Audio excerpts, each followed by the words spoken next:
Welcome back to another week on the BrainWaves podcast. I'm Jim Sigler. I think we got a great show for you this week, covering a pretty big topic in neurology, dystonia. And to bring you more on the subject, Dr. David Coughlin, who's a movement disorders fellow at Penn, has joined me. You'll remember him from a few other shows back on the treatment of Parkinson's disease and on serotonin syndrome. Welcome back to the show, David. Thank you again for having me. For today's show, you interviewed Dr. Andres Deik, who's an assistant professor of neurology at Penn and is a specialist in movement disorders. But before we get to that interview, can you kind of summarize for us what dystonia is? Yeah, absolutely. So dystonia, we think, is probably the third most common movement disorder that we see in our clinic after Parkinsonisms and tremor syndromes. It's probably generally under-recognized, though, given its heterogeneity. And as we'll discuss, the symptoms can be extremely variable and involve just slight muscle cramping, maybe of just one part of the body when performing a specific action, or they can involve many parts of the body and can be extremely debilitating. Yeah, I think that it's interesting because it's such a heterogeneous condition, and it's really just an abnormality in tone that can be present all the time, or can come and go, and can fluctuate and can affect very different parts of the body. Like you mentioned, that it's often very difficult for us to recognize, and that's led to a lot of underdiagnosis and delay in diagnoses for these patients. And we've covered some of the basics about how to identify dystonia in a prior episode just a couple of weeks ago, looking for things like specificity, as in the case for writer's cramp, looking for overflow activation when an unrelated extremity kind of can involuntarily or pathologically activate with the movement of an arm or a leg. So we're going to skip over the exam here, and I'll just refer the listener to that show. And then that takes us right to your interview with Dr. Deik. So we started by covering the two-axis system for classifying dystonia, and this is a system that has been adopted by the Movement Disorder Society. So we think of a two-axis system. The first axis basically has to do with phenomenology, like the features of a dystonia examination, along with historical features as well. You want to know the age of the patient when the dystonia started. You want to know which areas of the body are involved in the dystonia. You want to know what was the temporal pattern for the development of dystonia. Was it something that was developed overnight, or did this progress over a few years or months?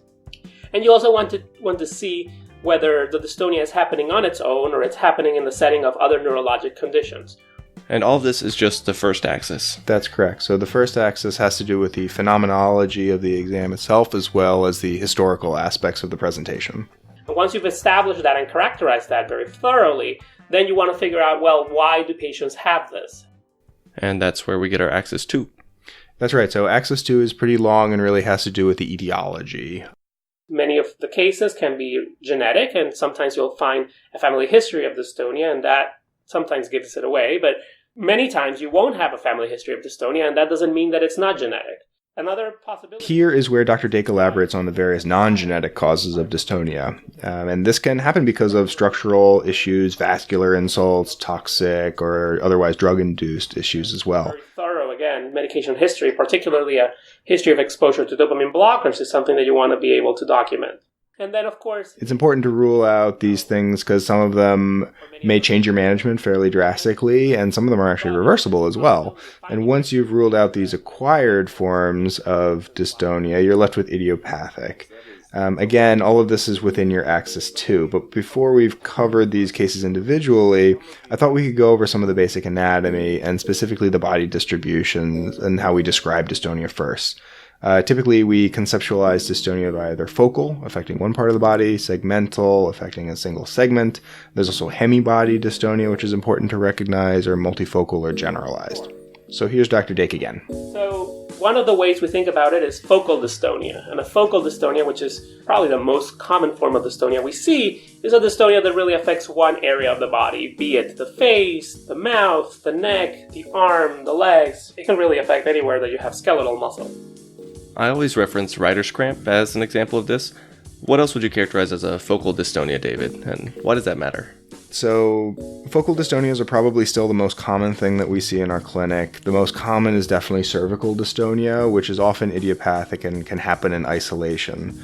But other forms of focal dystonias can be blepharospasm, which often doesn't occur just in isolation, is usually part of a larger syndrome.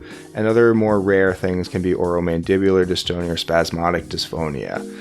One of the things that we think about when we start seeing a dystonia that only affects just one part of the body, or relatively few, is that we can actually offer these people fairly good relief by just using botulinum toxin. And for some patients, botulinum toxin works really well for focal dystonias, and as we kind of progress up the anatomy chain, then we get to segmental dystonia. Here's Dr. Deik again. It's a section of the body that's affected. So contiguous areas, let's say the neck and the arm, for example, or the face and the neck. So, other than a difference in the semantics, why is it important to distinguish focal from a segmental dystonia? Well, so the exam and distinguishing a focal dystonia from a segmental dystonia can be important because it might lead you down different pathways as far as etiology. For example, certain types of segmental dystonias may be genetic in nature and might raise your suspicion that one of these conditions exist. Common forms of that. Hemidystonia is dystonia that affects only one side of the body. So if a patient has dystonia, let's say in their right arm and their right leg, but there is no dystonia on the left, and it's important to identify that phenotype because it is highly indicative of a central lesion. So just by chance, it would be very unusual for idiopathic dystonia to only affect one side of the body. It's always important to rule out that a patient doesn't have a history of stroke or a perinatal stroke or, in more ominous cases, a mass growing in their brain, and these patients always need imaging to rule that out.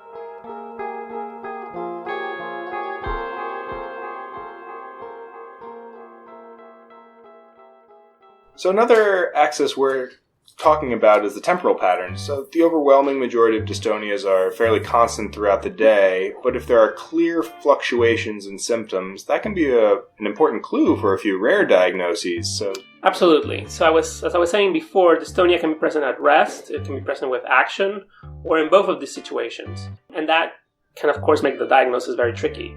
The symptoms can also be episodic. There is this condition called dopa-responsive dystonia, in which the symptoms tend to come out the most towards the end of the day. So they have this diurnal pattern in which patients wake up in the morning and they feel fine, but as the day goes by, their dystonia starts to come out. So dopa-responsive dystonia is a pretty unique form of a generalized dystonia that's worth talking a bit more about because, as the name suggests, it's a very treatable form of dystonia. David, can you kind of tell us more about what dopa-responsive dystonia is? Absolutely. So dopa-responsive dystonia, it's actually a family of conditions that are related to mutations along the synthesis pathway for dopamine itself. And there's three that come to mind initially, and they're mutations that happen in the tyrosine hydroxylase gene, those that happen in the GTP cyclohydrolase genes, and sepiapterin is the third one. They typically happen in children. They have different phenomenologies that are related to them. We want to recognize these things because they're very treatable, and they're very treatable in a very easy way. Dopamine. So patients are treated with levodopa very effectively, actually.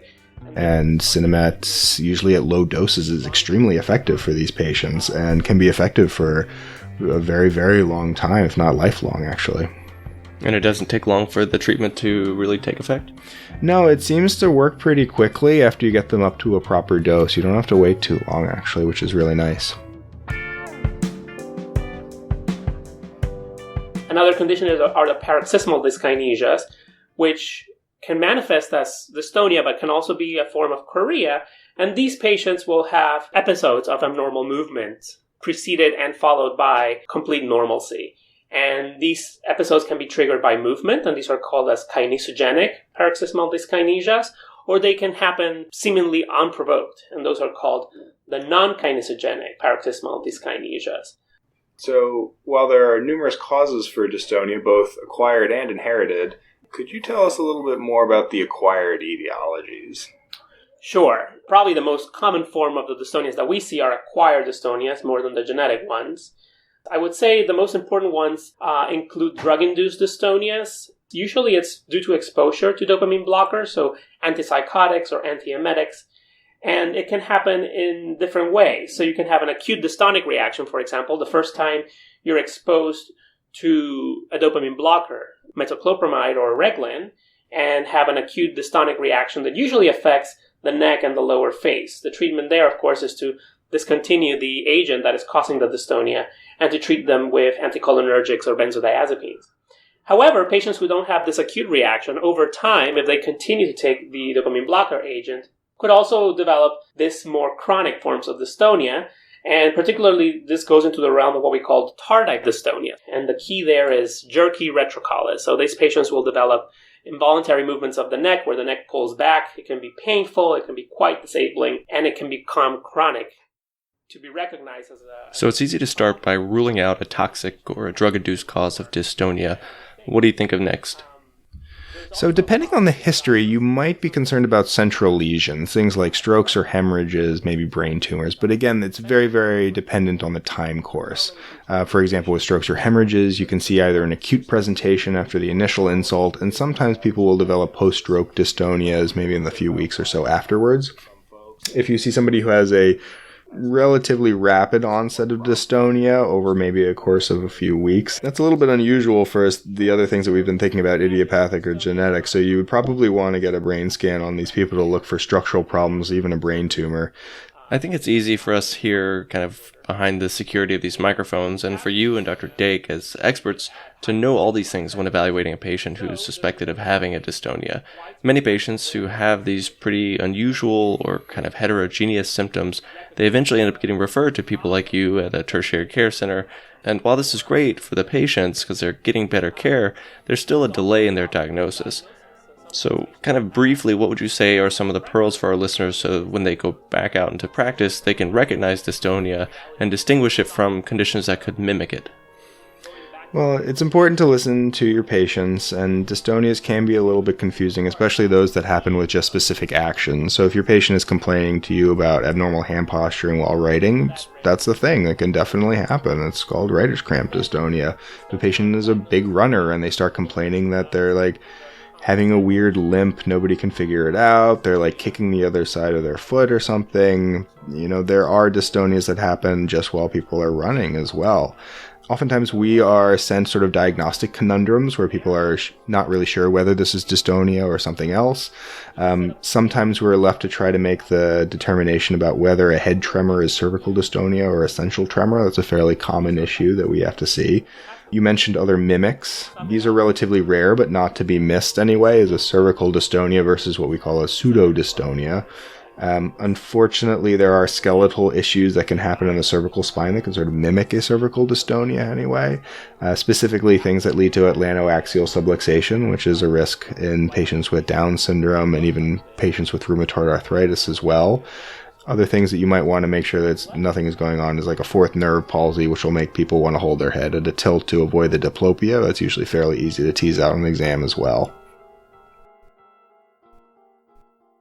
Okay, so you've ruled out these other mimics, and you've ruled out drug-induced causes of dystonia, and you got some neuroimaging that didn't help you cinch the diagnosis. What do you do next in the clinic, David? Well, at that point, then we consider whether the patient would be appropriate for genetic testing or not. There's a few genes that have been identified as a cause of dystonia. The first one that was identified was a DYT1 gene, and this was identified in the late 1990s, early 2000s. It's most common in Ashkenazi Jewish patients, and it's usually a young onset dystonic syndrome that tends to start in the legs and move rostrally. Patients can develop a full-blown generalized dystonia, or it can remain as a segmental, sometimes even as a focal dystonia. It's interesting because this gene has different penetrants in different family members, even when they share the same genetic mutation. And because the penetrance is variable, it's not a guarantee that if you have a DYT1 mutation that you'll develop a dystonic syndrome. Interesting to know, these patients have an excellent response to DVS, particularly if they undergo this procedure soon after the onset of symptoms. So this makes the argument that really patients with the right clinical characteristics should undergo genetic testing. So DYT1 dystonia is probably one of the most common forms of generalized dystonia that we see in this country. And the classical presentation usually starts in the legs and can sort of ascend upwards into the other segments of the body. These patients also classically do fairly well with DBS as well. DYT6 dystonia is another form of generalized dystonia, and this one is a form of dystonia that we see in Amish Mennonites. The gene there is called the THAP1 gene, and it also is inherited in an autosomal dominant pattern with reduced penetrance, just like DYT1 is. But the key here is that whereas in DYT1, the dystonia tends to start at the feet and move up in the body, In DYT6, the dystonia tends to start in the head and move down. And oftentimes these patients will have their arms quite affected, their trunks, and laryngeal dystonia. Right, so it's easy to get lost in the numbers and the genes. They're always expanding, but DYT1 torsin A mutations and DYT6 THAP1 mutations are the two of the most common forms that we see in this country anyway. DYT5 dystonia, which is the dopa-responsive dystonia. This is one that you don't want to miss because it can be very sensitive to levodopa and relatively treatable. The last genetic form of dystonia I talked about with Dr. Deik is DYT11 sarcoglycan epsilon mutations, also known as myoclonus dystonia. And we mentioned that because it's fairly common and because of its unique clinical characteristics. And this is what we call the myoclonus dystonia. As the name indicates, people have myoclonus and dystonia, and you might have either of them in isolation as well. So this is another condition that also has quite a bit of phenotypic variance even between families. These patients also respond very nicely to deep brain stimulation, so another reason why genetic screening should be looked at in these patients. Dr. Deik mentioned a few times now that, at least for the genetic dystonias, DYT1 and DYT6 and DYT11, that those patients could benefit from DBS. And you already told us kind of the basics of DBS in a prior show on the treatment of Parkinson's disease, but can you kind of tell us how DBS works in patients who have dystonia and how effective it could be, and how this technique may be different when you're treating patients with dystonia as opposed to PD or essential tremor? Right, so it's true that we don't have a full grasp of how DBS exerts its effects. And one thing that I should mention, especially for dystonias, is that the results in the efficacy of DBS in dystonia is a little bit more variable than what we usually see in Parkinson's disease and essential tremor. So the target is the globus pallidus pars interna. And in a way, it acts like a pacemaker. So it's like a pacemaker of your brain. And the electric... I just want to make sure that we highlight that some patients get a lot of benefit from DBS, but there are some who are just non-responders, and it can be very tricky to tell who is going to be a responder and who isn't, sometimes preoperatively. We think of a few generalities that DYT1 tends to respond better, DYT6 sometimes a little bit less so anyway. Other things that we think about is if the dystonia has been happening for a very, very long time and patients have contractures, that maybe they won't be or have as good a response as somebody who gets it a little bit earlier anyway. Besides DBS, what else do you treat these patients with?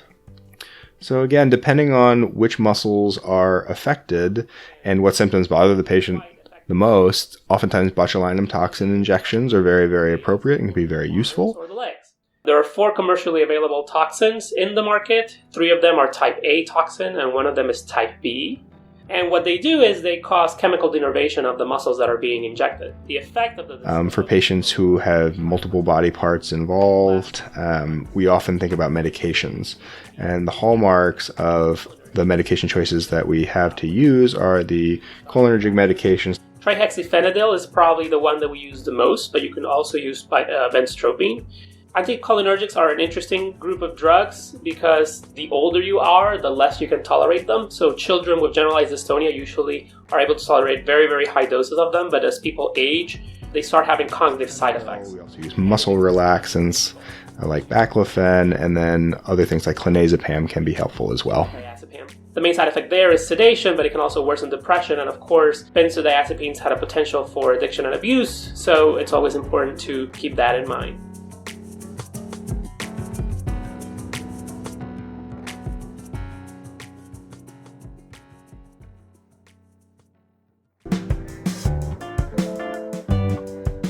Well, I know that I certainly learned something new about dystonia today, and certainly it's a condition that I don't see on a day-to-day basis when it comes to inpatient neurology, and I hope that our listeners got something out of the show as well.